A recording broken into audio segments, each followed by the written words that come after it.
Welcome to Building Wealthy Habits podcast. Now, this features content and conversations with me, Randy Barkley, Jeremiah Lee, along with Laura Lee. On this podcast, we share financial advice from a team of certified financial planners, including a California licensed attorney, an MBA professional with collective experience of over 40 years.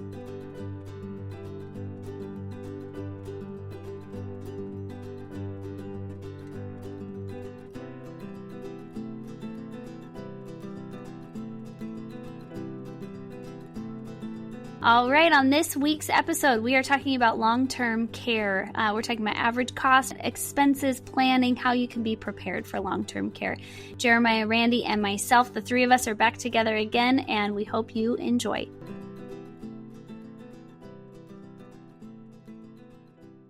Hello, and welcome to all of our listeners. Hey, it's all three of us again. That's right. How about that? The gang's all here. Here. Band's back together. That should be another episode. We should come up with a band name. There's many famous trios, don't you think? Right. Well, whatever. I look at names of bands. I'm going, really? Would you like just pull it off a cereal box or what? I don't know. Well, and did they practice? Like you have to practice the stage announcement, you know? Yeah. Welcome to the stage, the Beatles, or whatever.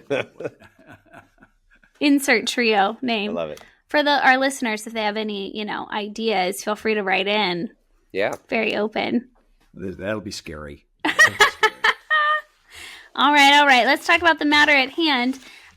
This episode is all about long-term care.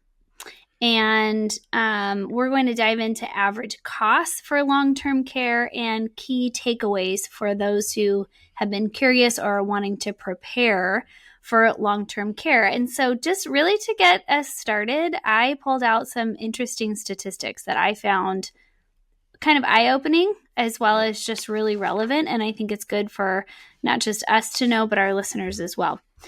So I won't read all of them. I'll read a few of them and then you guys chime in too, because there's some I'm sure that you've pulled out as well. About 1% of the population currently lives in long-term care facilities. 70% of those who have reached 65 years of age will have a need for long-term care. I think that statistic is just pausing there for a moment. Like, you have to define long-term care a little bit to make that make sense. To say 70% of people are going to live in assisted nursing facility. Is that what it's saying? Or is it saying some help? The numbers shift a lot. So I'm just looking at an updated stat, and it says that 4.4% of people over 65 will need paid care. So the issue is paid. So a lot of people get their care, but it's provided for by their family instead of paid. Yeah, and I think we need to distinguish between that and paid. Yeah, so and some of that in these statistics, could be, some of it just isn't. But I think when we talk about long-term care, it's the whole gamut, right? It's I need to go into a facility where someone can live and have their meals and their everything provided. But there's also, as you said, Randy, care or paid for or care, which could be there's a number of here in Riverside that someone comes in as companion care. They'll come in for a couple hours, get something off a high shelf, make a meal, and be with someone. So it's all included, right? The whole gamut. So for that statistic to say 70% of 65-year-olds will have a long-term care need, I'm anticipating that means any sort of paid assistance. I think it is. I think that's considering kind of a larger bucket because the next percentage is 15% of those who are 65 years or older will spend 2 or more years in a nursing home. Right. So 100% care all the time, probably one of the more expensive options when we talk about long-term care. This next statistic may or may not be related. We are in general seeing a rise in dementia and different forms of dementia. I know it takes there's other diagnosis underneath that broader umbrella of dementia, but it says 57.6% of long-stay nursing home residents have been diagnosed with a form of dementia. And what that might indicate, like what you were talking about, Dad, before, is that, a lot of people receive long-term care from their family members. It might be that those specifically that have dementia or a diagnosis of sorts, that profile is more likely to need outside of the home care or assistance. Yeah, I'm reading a book called Elderhood, and it was recommended to me, an article I read in Wall Street Journal. It's a not a quick read. It's probably 500-600 pages, but it's written by this physician whose specialty was geriatrics. What's surprising to me in that book is that geriatrics was not a specialty in the United States until 1978. So what happened is the onset of people living longer, and then we moved into senility and of course Alzheimer's and some of these other things. But it's an advent of people living longer. And the care for old people, as she states in this book, most physicians didn't really want to address that because it's not what they want. They couldn't see an ultimately good outcome. They're dealing with somebody until they died. And she says, so geriatrics was really not a profession or a specialty until recently. And for medical history, 1978 is a pretty recent. And so we're getting better and better stats, but I think also the stats are changing as we go through this. The family dynamic is changing also. We're seeing we don't have as many children in the households as we had 2 or 3 generations ago. And that's shifted the care and the need a little bit. And it's mostly the daughter, the oldest or the second oldest daughter typically is the one that's taking care of the parent. And we're starting to see that change because more and more families they're working, right? They're working. Dual income homes. Right. And we've had the baby boomer population now aging, requiring more long-term care. So I do expect these statistics to shift over the next 20 years because we have a larger population that's reaching the need for long-term care. And this next, let's say it would skip a couple of generations, might have fewer. Yeah, basically. Yeah. Well, it'll be interesting to see. And I think the anecdotal that you were saying, Randy, of it used to be this certain part of the family that was caring. I met with a man yesterday he's only child, and he's figuring out how to care for his mom and dad. Right. And I think it's all across the board of who lives local. I mean, countrywide mobility is more so than it used to be. That people are moving all around the country, especially after COVID. So who lives close to mom and dad, who can care for mom and dad? Yeah, it's a unique struggle, and I think there's a lot of solutions. I think healthcare wise, we will have even more and more healthcare delivery solutions. One of the things I was talking about yesterday is right now we have Instacart that will deliver food, or right. Uber or self-driving cars that can move them around. The gentleman I was speaking with said, when he's 80 years old, what's it going to look like for him to live independently, supported by technology, supported by these other services that may be more normalized and less, hey, you have to pay for care to come in and it's medical, but just to be the functional day-to-day living, what support will we have in our society? So aging will be interesting over the next 20 to 50 years. Not only just the care of it also, but I have there's great hope in the fact of medical discovery. And they're moving faster and faster. There's an immense amount of research and money that's being poured into this because this is not just an issue with America. This is an issue worldwide. And it's a big, big problem. And so the population, as we age, it becomes more and more apparent the amount of resources. And again, the stats are enormous. We pay over 80% of our medical budget in the last few years of our life. So if you can change that, and a lot of it, of course, is the whole issue with dementia and that sort of thing. And it would help us a lot with our the economics of medical delivery and care. So yeah, but if you're a listener and you are anticipating taking on that responsibility of caring for your parents, you're not alone. This statistic I think is helpful. 41.8 million people in the U.S. are currently providing care to a person in their life who's 50 years or older. So like you were commenting, Dad, earlier, this is a big topic, right? And it applies to those who are considering their own care as they age, as well as those who are being expected. They know they're up to bat, so to speak, to take on that responsibility. So, yeah. And I think it's the thing that most people put under the rug. They don't want to bring it up. I've had a lot of conversation over the years that I've been in this business, bringing up in family meetings. Okay, who does what when this happens? What happens? What's the next step? And I get blank stares. Nobody wants to jump into that subject matter because it is such a hard issue to deal with. But it's so critically important that you have answers as to who's going to do what, how much where's this going to go? And you're talking about somebody that you love very much. And you want to make sure that you're respectful to that person as they get older. So. My comment to Jeremiah's parents, who are currently in a season where they're caring for their parents or Jeremiah's grandparents, is take notes. Please write down or tell us those things that you notice that you want to have happen when you're there, or the things that you don't want to have happen when you're there, because they're literally right in the midst of it. So it's hard. It's hard to have those conversations. That's right. The average amount of time that caregivers are providing care to those 50 or older, the average is 3.9 years. So that includes the paid. A big portion of that is unpaid, is provided by the family or friends. Yeah. So again, the scary part is that if you do the stats and say this is what it costs on a per year or per month basis, and you take that times 4 years, well, most people go, I don't have that kind of money. I don't know where I'm going to get that. So. Right. Well, and there's some situations where it's immediate, right? The oldest generation needs some immediate care, and it's like a nursing facility, and it's from there forward. For the majority of people, it's a bit of a slope to say, well, at first they couldn't take out the trash by themselves because they were kind of concerned about tipping over, and so I go over once a week and I take the trash out for them. And then it became, hey, they're not really eating the way they should. Right. The gradual bits of support and help. And driving in our current Southern California society is a big deal. Once someone can't drive anymore, groceries, the going out to the movies, meeting up with friends, all that becomes meaningfully harder. And so whoever's caring for them is now taxi as well as grocery delivery, as well as those things. So for the majority of people we interact with, caring for parents is this slope of needing more. And I think when we talk about the medical delivery, I think that companion care is a big piece of what will be this next generation of saying, okay, it's not paying for skilled nursing yet. We're not there, but we're more than, we can just show up and care for them each day. We need someone to come in every day to help us out here, so that when the family members come to visit, it really is like an emotional visit. You're visiting with your parents. You're caring for their emotional needs, and not just, I got to take out the trash. I got to make sure we have a shower. Is there fresh food in the kitchen?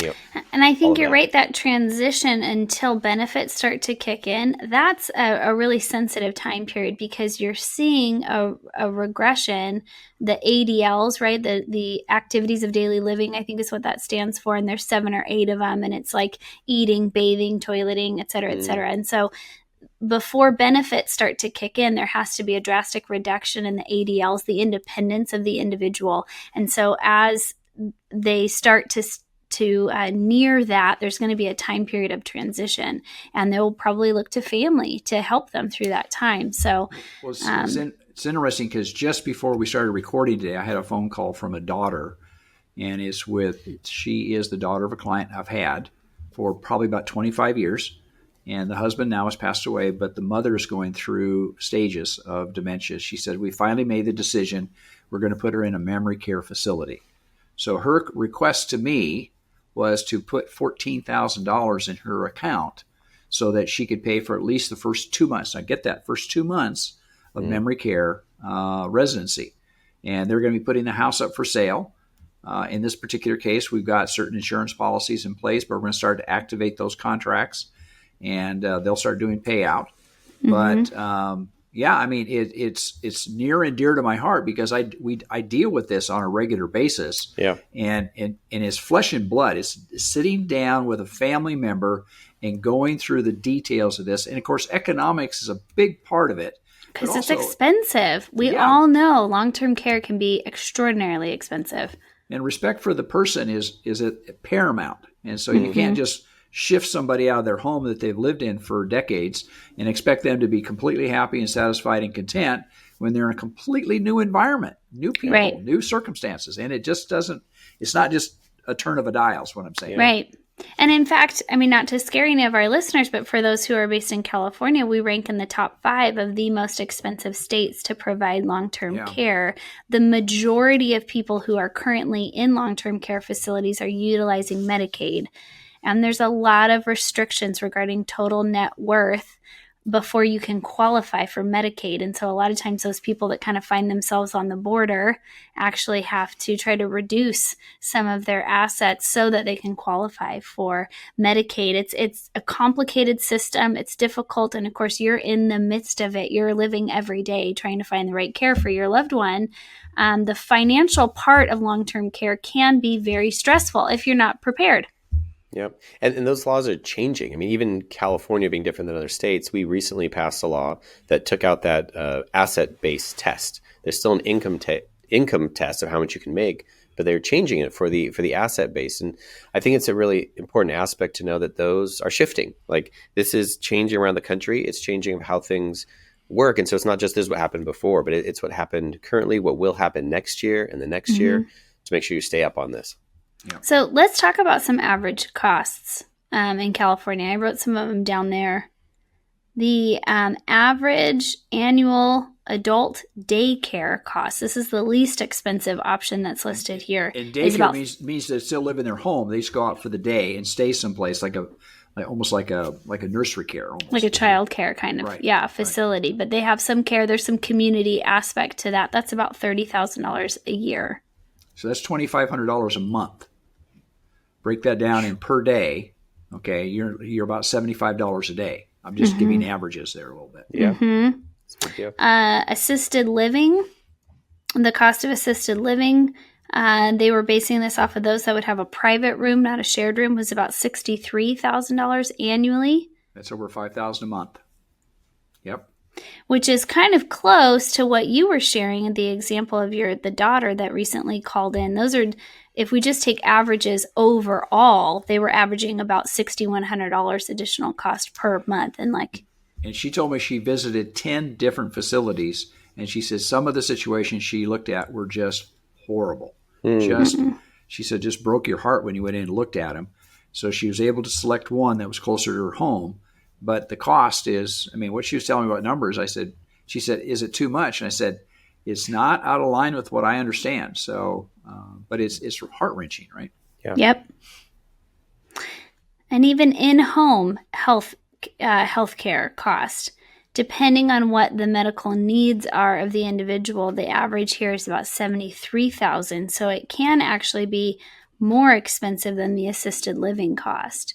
Yeah. The most expensive, this is the last one I'll share, is nursing home cost, a private room. That's an additional, on average, $146,000 a year. So that's the end of life situation. So that's convalescent. I've had very few clients that spend any kind of length of time. When I'm talking about length of time, talking about a year, maybe a month or two in convalescent care, but it's towards the end of life. So I always tell people the chances that you would be in that situation for a long duration is really, really rare.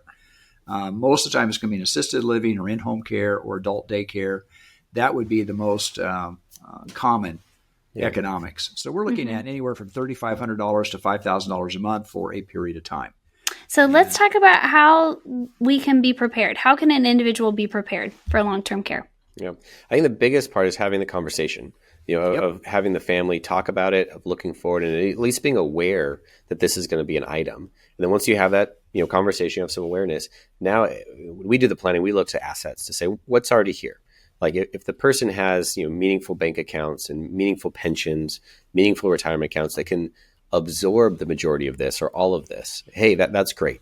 If you have the means to walk through this, it becomes more about coordinating the care and less about funding the care. But not everybody has that. So then we start looking at houses. Do they have a family home? And often, in my mind at least, selling a house is not higher on the list. It's a bit lower to say, depending on the duration, is there some lending options? Can you take a reverse mortgage or a regular mortgage to provide some liquidity in the short term? On the other side, can you move out of the home and have the family rent that home? Rent it to somebody else so you generate this provide income. Yeah, and use that income to offset what mom and dad may need. The final one would be we need to liquidate a home. We need to sell out this home so these assets move into the estate so they can pay for care. One that often comes up, though, is the question of long-term care insurance. Yep.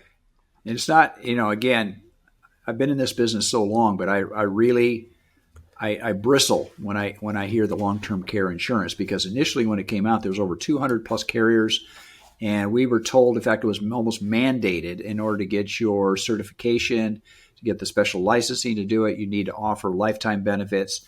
And now the cost of that insurance it was poorly underwritten. And a lot of those companies now have disappeared. There's really just a handful of companies that even still write it. And the cost is extraordinary. Right. Good old supply and demand. Oh, So we have a lower supply of providers. And so that means the cost of the premium in general is too cost prohibitive. It's just not worth it. We do some cost benefit analysis, except for those who might have purchased a policy in the era that you're referring to, when it was much lower cost. There's lots of different providers. If they're still holding a policy, we don't typically recommend for someone to cancel it. Well, the policies that work the best, there's one is what I call capital base. So you use an asset, you put in a large lump sum. Well, a lot of times we've converted existing life insurance policies, but the premium doesn't rise. In other words, the company has enough money at the front, but on a continuous base, somebody's just going to write a check every month or every year for premiums. Those premiums have escalated dramatically. So if you've got there's certain companies where you give them $50,000, $100,000 or more, they lock in your benefits and the money doesn't disappear. So those are the policies that actually pay back to the family if the benefits are not all used up. So it's more of a hybrid kind of. There's different ways to approach it, but the most common way is that you've been in meetings with us when we do this together, is create the plan. And we actually test the plan to see whether or not they can afford long-term care, right? Right. We call it pressure testing with I talk about rainy days. If all the rainy days were to happen, we like to try to take the plan as is and then say, what if at the end of life, there was an extraordinary need for expense based on some long-term care? And we typically use two different illustrations. We use about $30,000 of additional expense. So we take the client's base expenses, recurring household expenses, and we add an additional $30,000 per year for about the last 5 years of life, 3 to 5 years. And then we do a more extreme version where we burden the household with an additional $80,000 of cost at the end of life. And we take a look. $80,000 today's dollars. Today's dollars. Thank you. Yeah. Right. Yeah, there'll be more in the future. For someone who's just entering into retirement, if we're doing that math, that's a much bigger number when they're 80 and 90. So we add the inflationary value to that increased cost 10 years from now, 15, 20 years from now. So it's not the $80,000 now. It's whatever it is down the road, right? And for some clients, we look at that and we say, great, we're going to be okay. The kids won't be burdened. We'll be able to figure this out. Others, we look at it and say, wow, this changes some choices they're going to make in the near term, because they want to make sure that they're able to provide for this. And, we talked about some ways to prepare, right? Save and invest. If you've had an existing long-term care policy from a long time ago, it might still be a great benefit to you, but we wouldn't necessarily recommend going out to get a new policy. You want to create a comprehensive estate and financial plan. But one of the ones that I think is often not discussed when we talk about long-term care is to take care of your health. People are living longer than they ever have before. And to your point earlier, Dad, there's a lot of medical discovery happening. And so, individuals need to take on the responsibility to take care of their own health, because that will have an impact on what your cost of long-term care is. Preventative health care is, they say, a pound of prevention an ounce of prevention is greater than a pound of cure. And that is so true as you get older. Make sure that things are checked out. First of all, don't smoke, don't drink excessively, don't overeat, exercise on a regular basis, but see your doctors for prevention. High blood pressure, cholesterol, all these factors, they have much better knowledge. And people resist going in, well, the doctor's going to tell me bad news. Well, the doctor may actually save your life if they give you some information that you can change or take a prescription to get a better outcome. So anyway. Yeah. Well, the key aspect is not just living longer. It's having the quality of life that someone wants through the rest of their life. There's a great ad I saw the other day, and it had two people getting out of bed. Both in their 80s. One was putting on slippers, shuffling down the hall. The other was putting on running shoes to go out for a run. And it was saying, you pick your future, but it starts now. Depending what you do is going to dictate. So I think a lot of that's that quality of life, quality of movement that anyone can invest in, right? At any age, you can be investing in that. Right. I love that. Pick your future. We're going to end on that note. Thanks so much to our listeners. If you have questions about long-term care or want to develop a financial plan, please give us a call. We'd be happy to help. Till next week, folks, may you grow in wisdom and knowledge. Thank you for listening. We have a few more things to let you know about before we go. Podcast reviews really help us to serve more people and get this information into the hands of the people who need it. Please leave us a review. Even if it's not 5 stars, we welcome the feedback. And we invite you to let us know what topics you would like to hear more about, or what would benefit the people in your life who you're closest to. We have more resources online. Those resources are designed to help you share this great information easily with people in your life. To access those resources, please visit TriCordAdvisors.com. Often we hear from clients that they wish they had talked to us sooner. If that's you, we'd be thrilled to see how financial planning can benefit your life. Email us at contact@TriCordAdvisors.com or simply click on the link in the show notes. This show was produced by Graham Gardner at Model FA. Find out more about how to create a podcast for your financial planning business by visiting modelfa.com. We love creating content that's useful, resourceful, and maybe even a little entertaining. We want to make this mega universe of financial topics and advice applicable and helpful to your life. Remember, at TriCord Advisors, we are your future's best ally.